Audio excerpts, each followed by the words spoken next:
Ebe a bụ ugbo nke dị n'oke Ogbeke-Agbani na Akpugo, ya bụ Amauzu-Akpugo.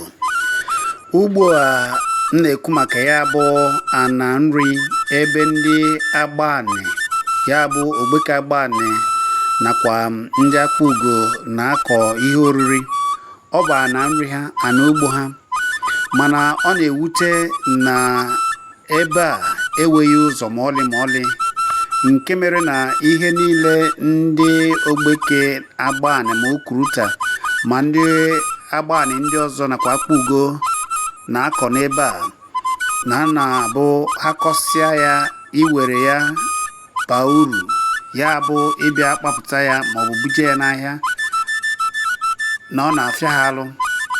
Ọ na-afịa ha alụ maka na ụzọ adịghị. Ụfọdụ kọsịa ugbo ha agaghị ewe ụzọ bịa wepụta owuwe ihe ubi ha maọbụ mkpụrụ ihe ha kọrọ ka ha wee were ya jee ahịa maọbụ mee ka ọ bara ha uru. Ebe a na-eme nri nke ukwuu. Ebe a kwesịrị iwe ezigbote ụzọ nke ga-esi ebe a wee banye Agbani, Ụgbọka, Nara nakwa Akpugo, Amagunze wee gabazie Ihu Ọkpara nakwa ebe dịgasị iche iche na obodo Ebonyi. Ebe a mara mma, ebe a dị ukwuu, ebe a bụ ezigbota ebe ndị ọchịchị kwesịrị inye aka, ọkachasị ọchịchị obodo Enugu. Ha kwesịrị inye aka ka ụzọ bata ebe a n'ụzọ pụrụ iche. Ya mere anyị ji akpọku ndị niile ọ dị n'aka, ndị na-achị n'ime ọchịchị obodo Nkanu West, ya bụ Nkanu West Local Government nakwa Enugu steeti, ka ha bịa dozie ebe a wee tinye ya ezigbote ụzọ ga-aba uru. Ụzọ bata ebe a, ndị niile na-eme ihe gbasara ugbo ga na-enwe anwụrị.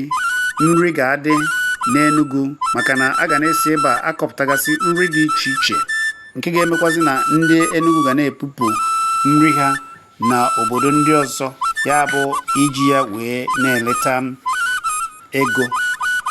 N'eziokwu ugbo, ya bụ ana nri na ọ bụ ebe ugbo farm area bụ ebe ndị Ogbeke, Ukuruta, Agbani nakwa ndị Akpugo, Amauzu-Akpugo na ndị dịgasị iche iche na-abịa akọ ihe oriri.